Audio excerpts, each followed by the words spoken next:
everyone. Thanks very much for all the questions regarding pre-season. So I'm just going to crack on and go through what's been asked, and then if there's any questions after obviously this has gone out, then please do feel free to ask some more. So first question was the main aim of pre-season for obviously a sports scientist. So from my point of view, it's basically a period of time where you spend six weeks, depending on how long you've got, but it's usually 6 weeks that you've got to build up the players' fitness levels, getting them to a stage where they can develop their aerobic and anaerobic capacity, and basically get to them to a point where they're ready to go for the season. And now it's not the easiest thing to complete. I think it's easier in a professional environment where you've got a set period of time and you can periodise that plan, but in a non-league situation it can be a little bit harder, and times you've got to fit your games in and your training, and it can be difficult. But the main aim of the pre-season is basically to just build them up, that aerobic and anaerobic capacities, getting them to control the demands and the levels that have been placed upon them for the games, and basically getting them to a point where they can cope with the worst case scenario where it's above 90 minutes, it's a high intensity game, and they can do that back to back from Saturday, Tuesday. And so that's the real main aim, is basically getting them ready to be ready for the first game of the season, and be available for selection. And if we have to monitor, or if we have to pull a few players out of training for say a couple of days because they're too sore, or they might have a little niggle and it's not worth risking, then that's the best thing to do, is take that couple of days recovery, get them doing some off-field conditioning in terms of maybe gym work or aerobic work on the bikes, or even in the pool, keeping them active, keeping them moving, keeping them fit, but just taking the mechanical load off them. Then that's going to last longer, or the benefits of that are going to be greater, because it's better to miss a couple of days than it is to carry on, get injured, and be out for 4 to 6 weeks or wherever long that may be. So the more days that they can complete in the pre-season has a greater effect in season, because they've got less chances of being injured throughout that period of the season. So it's an important time, and basically that's the main aim, is get everybody ready for that first game of the season, and then building them up so that they're robust enough to complete a full season and what's being asked of them week in, week out. How do you incorporate ball work into sessions for physical benefits? So this is a good question. The reality is that for a sports scientist is working with coaches, making sure that you have a good understanding of what the coaches want from their session, and then what you would like from a physical point of view, and marrying the two together. And there's many a point where really you can get the main things out of just a conditioning session, a technical session, tactical session, which has got physical benefits to it, and it's about just monitoring those things and looking at them and seeing the sizes of the pitches. So if it's a small-sided game or a small-sided possession, it's going to be more intensive in work. So that's going to have more accelerations, decelerations, change of directions, and it's not going to be as muscle mechanical loading, as so to speak, as a more advanced, extensive session would be, with bigger areas where that's going to have more high-speed running and more sprint distance. Now, if you only trained small-sided games all the time, you'd be good at small-sided areas, and you'd be good at charging down in a press, and have the ability to change direction quickly. But when the game opens up, as it does in football, it's a 11-a-side game, it's a big pitch, the instances within that game change every second. So if you only trained in small-sided games, you're only going to be good at those things, and then you're going to open up the players to risking of injury, because when they have to go and do that high-speed run and open up and whether it be a through ball for a defender to turn and sprint onto over the top, or whether it's a full-back bombing on for an overlap, or a midfielder doing box-to-box, or a centre-half gone up for a corner and he's sprinting back. Those high-speed runs, if they've not been given the stimulus to practice that, then it's putting them at the risk. So it's about periodising those two areas, the small-sided games, the big extensive areas, allowing your players to have had experiences of them both, and doing that within a week. And then if they haven't had exposures to those particular things, then that's when we might say, right, well, we're going to do this drill with maybe a centre half, because they've not got as much exposure in high speed running or sprint distance that they may need. So it's just preparing them, and that can be done. It doesn't have to be done with real expensive equipment like GPS. The natural eye, the coaching eye can be done simply by putting certain drills on. You'll know that if they're opening up over 30-40 metres, you're going to start getting some high speed runs, some sprint distance in there, whether that be in a crossing and finishing drill, or an overlapping drill in the phase of play. Whereas a small-sided game, where it's 5v5, 6v6, even smaller 2v2s, 3v3s, that's going to have a lot of accels, decels, and not so much high-speed running. And so having a nice marry of these areas will expose players to different things. And like I said, with the centre halves, centre forwards, when they're in larger areas, they tend to stay in more centralised positions, so they don't get opened out into wider areas as much. Whereas full-backs and wide men will bomb up and down and get more high speed running. So it might be that you just need to keep your eye on that and just say, right, I think we need to give you a little bit more. So it might be just opening up some box to boxes or some kind of drills like that. Getting ball work into them, it shouldn't be too difficult, as long as you've got a good relationship with coaches and having the understanding of the physical benefits that you need, and basically gearing the session around what you want from it, from a technical, tactical point of view and a physical point of view, and just having a nice little marry up there.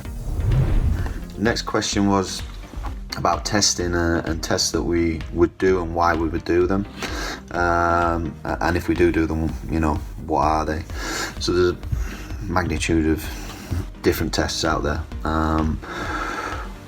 What we mainly do is we do the tests for seeing where they're at that point in time. So when they come back for pre-season training, have they looked after themselves after the off season? Sorry, have they done their program? Have they worked hard, or have they just gone away and had some time to themselves? And so we can then review testing data against their historical data if it's available, or we can compare it to normative data and then see where they are as an average. Now, tests that would be done would maybe be a body fat test, some strength testing, which could be handheld dynamometer, it could be an isokinetic machine. Some of these are, obviously expensive pieces of equipment that do the test, but then there's simple tests like a yo-yo intermittent recovery test, or a 1200 meter mass test, which is just a simple running drill with a bit of audio stimulus. You can do 10, 20, 30, 40 meter sprint tests. You can do change of directions tests, so T-test or an arrowhead, where it gives you a left and right. 505 drill, again, which gives you a left or right comparison, and see where they are, if there's any asymmetries or if there's any discrepancies. In terms of strength testing, monitor or test, to see if there is any asymmetries in muscle outputs. So is their left hamstring weaker than their right hamstring, or are they both very, very similar and in good shape? and this data then gives us some ammo basically to say, right, well, where does this all this data, how does it look and what does it stack up against this individual in comparison to their historical or like I said, normative data. Even if it's the first time they've been tested, then it's like, right, well, you know, this is what we think is the individual's weaknesses. We need to improve these. So if the left hamstring's weaker than the right, let's try and build that strength up. So then a program would be put in place to allow us then to develop that individual and make sure that they can go into the program of training and games and put them at a less chance of injury, reduce that chance of injury by developing their physical capabilities. So on top of that, you know, improving and developing them physically through the testing outputs or barrages or whatever you want to call it, we can then look to have this as a reference point. So later on, maybe 6 weeks, depending on what test it is, it might be 4 weeks, 6 weeks, it might be 3 months when the tests are repeated. But with those tests, we can say, right, this program worked, it didn't work. Is there a reason for that? Is that player, you know, committed to that program? Has done it true to the point? Or do we need to review what we've actually prescribed? And then if the unfortunate would or did happen that the player got injured, we would have some reference points then to go back and say, well, yeah, before you go back into playing or back into training, we need to make sure that you're at this minimum level, and really we want to be above and beyond that, because, you know, an injury is not a negative thing. It should be looked at a point where, right, we can improve this person. We've got a specific period of time now where the injury's going to heal, but we can get some good work into making this individual better, because they're going to be not asked to go out and perform Saturday, Tuesday, or whatever the game period is, and we can say, right, we've got a length of period now, a time period where we can really do some top end work with you. So I think testing's an important part of it, and you can test to the nth degree. One thing's for sure is whatever you test, it should be used. Whatever you monitor, it should be used. Don't collect numbers. Don't do tests for test's sake. Don't waste your time. Be effective in what you're actually doing, because otherwise you're just wasting your time. And there's no point to that. Just be effective with what you're doing. So if you're going to do 2 or 3 tests and you feel that they're specific and going to be develop your practice, develop your programming, do them really well, and then once you've got them nailed, then you can start chipping away the block and add little bits and pieces onto them. So the next question is a really good question, and one that's it'll have many conversations with many people, and it's what age group should we start introducing conditioning. So I'm presuming that obviously this is for younger age groups that are looking and thinking, should we be doing some physical work here, and it depends what level the individuals are at and what have you, but it's a really tough question, but in my point of view and in my eyes, it depends where they are physically, where they are, you know, in their athletic development. Everybody's in any age groups is going to be different. You'll have under 11s that are, you know, small and fragile, and you've got some that are big and strong, and that's just the nature of sport as it goes. But that doesn't mean that they should be given the same drills, and they shouldn't be given drills that are of what the adults do or the pros do or the non-league players, and the adult players should do. They're not mini adults, they're growing. They've got maturation levels that are all different, and that should be respected, and the individuals should be allowed to develop at their own rate, and they should be exposed to a variety of different movements and sports, and no isolated conditioning drills for me up until reasonably when you're looking at 14, 15, 16 year olds where they're in a more specific program. They're looking at in and around scholarship areas, or going forward onto that. Some 16-year-olds will be playing men's football, and that might be great for them if they're physically capable to do that. But they still should be monitored and given the time to adapt and given time to rest as well as push on and work hard. And they're going through a really difficult stage when, through puberty and peak height velocity and how quick they're growing, and they'll have real big growth spurts, and that's when it needs to be really monitored and looked at, and it's an important time. But below that, 13's down, really, I think that lots of engaging, fun, skill games where they're allowed to experience different movements. They're asked to do things and work things out and move in different ways, and there's lots of different things. That doesn't need to be football dominant. That can be in an indoor, it can be a circuit that's set up, it might be a balanced circuit, it may be some tag games or some fun different games where they just forget about football and they go and move and try and develop, and what they'll do is they'll develop strength from these. They'll develop different ways of moving, and be exposed to different things that possibly might not be within football, and that comes from playing different sports as well. And usually the best athletes are the ones that go out and play different sports. They play cricket, they play golf, they play tennis, they play rounders, they go climbing, they go jumping, they do gymnastics, and things like gymnastics areas, parkour, jumping, climbing walls, the jump zones that are out there. They'll all give a strength stimulus, and they'll all allow the individual to work out a different way of moving, and I think that's a really great way of getting conditioning into young children, or young adolescents, and getting them out there and just giving them different experiences, and don't get caught up in the fact that they need to be playing football. Let them play football, but let them experience different things. Let them go and let them grow properly. Let nature take their course, and allow them to be in a program where, yes, they can do gym sessions, they can do different circuits, like core drills, movement patterns, squats, where it's all body weights things, and the moving, doing bear crawls and loads of different things.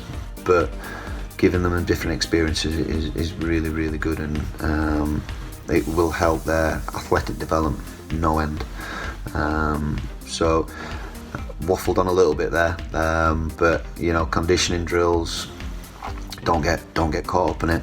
Don't worry about it. When they get into 14, 15, 16, like I said, there might be little things that you can start introducing, but again, they can be done with the football. And when it gets to full-time football education, 16, 17, 18-year-olds, then they might start doing some really specific conditioning drills. And even 15, 16, they'll be doing it because they're in, especially in academies, they're in full-time training. So plenty to be discussed there, and plenty to think about, but lots of good stuff out there. Take a look, have a look at things, and I'm sure there'll be some more questions about that going forward. Question 5 and 6, so I'll marry these two together.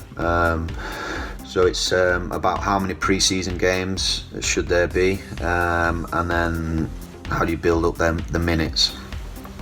Now, I think this is an easier question for the pros and the full-time players, because you've got larger squads and you've got the availability to probably play 2 11 aside or 2 11s for 45 minutes. So I think really the reality is, in a 6-week pre-season, you're normally going to get between 6 and 8 games in. Anything over that, I think, is probably a bit too much. I think the usual is between 6 and 7 games is planned, and then anybody who's lacking minutes and needs a top up with minutes for whatever reason that might be, then there might be little bounce games that are put in there, friendly games that are basically put on to catch up minutes, and it's usually 4 or 5 players that go in with maybe an under 23 squad or an under 18 squad. So that's, easy and well done for the pro game. It's, a couple of 45 minutes to begin with, then a 60, maybe another 60, a 75 and a 90. But usually a couple of 45 minutes, 60, 75 and then a couple of 90s is the usual stance on that. And then you've got a nice building stepping stone of minutes then, building up that to go into the first game. However, obviously a non-league level, that can be difficult. If you've only got 16, 17 players, 18 players, and you don't know that you've got them all the time because it's part-time and how it is, and people here, there and everywhere, and some might have families and commitments and might be away for a week, so they miss some part of the pre-season. It can be very, very difficult, but my take on that would be, if you know you've got 16, 17, 18 players, play an 11 aside. They might have to go in for 90 minutes straight away, but try not to have 90 minutes on a Saturday, 90 minutes on a Tuesday, 90 minutes on a Saturday, back to back, straight away. Try and build that up. If they have to play 90 in the first game, try and get the some 18s, 23s players in where they can move over, step up, join in, get some exposure, and try and drop them in and out and just vary those minutes and giving them that rest time. But you can top that up with, if it's a match day on a Tuesday, then it would be, they might come on and do 30 minutes and then do some running afterwards to top that up. So listen, it's a really difficult scenario, and I think that probably, I've covered it as a wide base really, but for more information on that, I think you need to be a bit more specific for the question. If you tell me the amount of players you've got, what size pitches you're playing on, what numbers you are for the younger age groups, and how you'd rotate that. But as a rule of thumb, try and just use a stepping stone principle. You're not going to take one giant step to straight into 90 minutes if possible. Try and build it up with an effective approach, and periodise it and rotate it round, and just give the stimulus softly to start with in terms of minutes, and build that up generally as you go in, and just having that periodisation will help the players adapt better, reduce the chances of injury, and allow them to get fitter and quicker, stronger, more quickly. The last question, which is a really good question from a player, about different ways of basically improving their recovery between training sessions. Now, I could bang on about loads of different ways of improving, or doing little things that you could help to improve, but there's 2 or 3 things that let's hit first, and that's getting the basics spot on, and that first one would be a good diet. So you can't outrun a bad diet. You need to have a good diet, so eating well is vital for your recovery.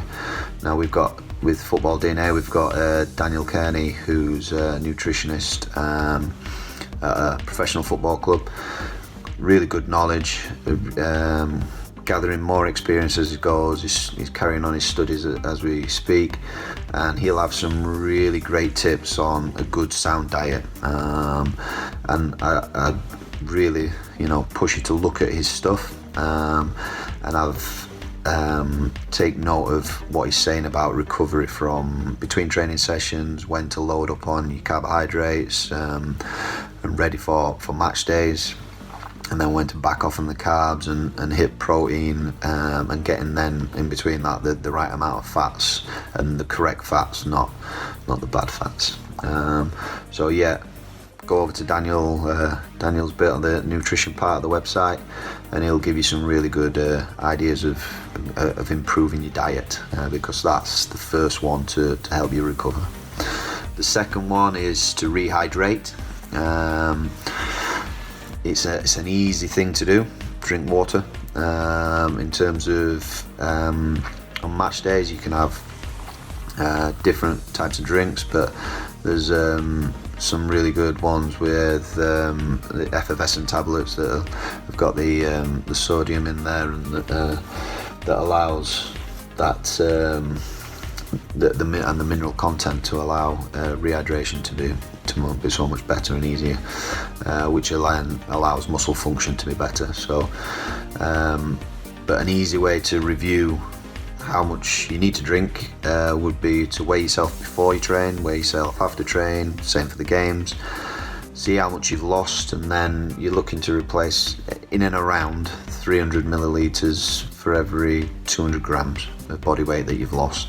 And that's a rough guide, but if you stick to that principle, you'll not be far away from keeping yourself in a hydrated state. So firstly, good diet.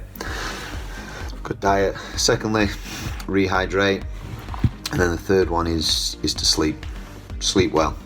Get into a really good moment with your sleep. So if you've had 8 hours sleep, you're going to reduce your chances of injury drastically, and that's research driven, and we push players to have at the minimum 8 hours of sleep. Now the quality of that sleep is also important, so try and get into a good routine with your sleep, going to sleep at the same time roughly every night if you can. I know that's not easy depending on your lifestyle with your job and obviously training and then in times with obviously family and commitments, but roughly try and get around to sleep at around the same time each night, and try and give yourself a 30-minute window of preparing to go to sleep. So the use of iPhones, iPads, computers, televisions, where there's a lot of blue light being emitted into your eyes is not great. It reduces the quality of your sleep and your melatonin. So if you can not use your phone, which is really hard in this modern age, but there is things like glasses where you can get the tint to stop the blue light coming into your eyes. Look at getting those, and then that'll get you into a routine of preparing to go to sleep. And then the next thing is about having a mild temperatured room, and having it as dark as possible, where it's quiet and there's no distractions, and that will help you to get into a rhythm of sleeping well. And there's apps out there. There's a sleep app on the App Store or whatever it is on Android, where you can monitor your sleep and how good your sleep is, whether it's deep sleep or not, and how many times you're getting up, and then the time period of that sleep. So it's an easy thing to cash in on. So 3 things there that the basics to really cash in on and make sure that you get right will help you between your training sessions and your games. And then once you've nailed them down, then there are loads of different things. So after training, games, ice baths, getting an ice bath after them. The next day, do a contrast bathing, so hot, cold, 2 to 3 minutes in a hot and then into cold and hot, cold. And then try and finish on a cold, which is not always easy, but try and finish on a cold, and then you can stick recovery tights on, recovery leggings, which are readily available now, Also after the next day, 20 to 30 minute bike. Go on a bike for 20 to 30 minutes. Just get the blood flow moving around the muscles again. Get rid of the toxins that have built up from the sessions. Doesn't anything if you use an RPE scale and it's 3 or 4. It's not a hard session. You're looking at getting your heart rate up to 60% of your max at the max. And then look at some foam rolling, reducing that muscle stiffness and soreness, getting the muscles released, and then looking at getting some gym work into your program throughout your week, especially with your legs, developing your strength. So the stronger your muscles are, the better they'll recover. The weaker they are, the longer it'll take to recover. And so we'll be putting some stuff out there that'll be available for you to go and do at gyms. But like anything, when you're going into a gym environment and you're going to lift weights, you need to make sure that you're lifting them with the appropriate technique, which put across on the videos that we've supplied so far and will do going forward. And making sure that you're not going beyond your reach, your max reach, and doing things properly with sound technique and developing. And don't just think you can go into a gym and lift heavy weights, because if you do it wrong, you're gonna imprint bad movement patterns and you're gonna probably get injured. So it's important that you do things correctly. And if you've got any questions on any of the videos that we supply or any of the programs and you need any help, then again, reach out to us and we'll try and help you. So I think I've answered all the questions there. I think it should be some decent information for you to help you move forward. Like I said right at the start, if you have any more questions, then please get in touch, and we'll aim to help you through whatever issues you've got. And if you've got any more questions that might have arisen from anything that I've said, then again, get in touch and we'll try and do his best to develop things going forward for you.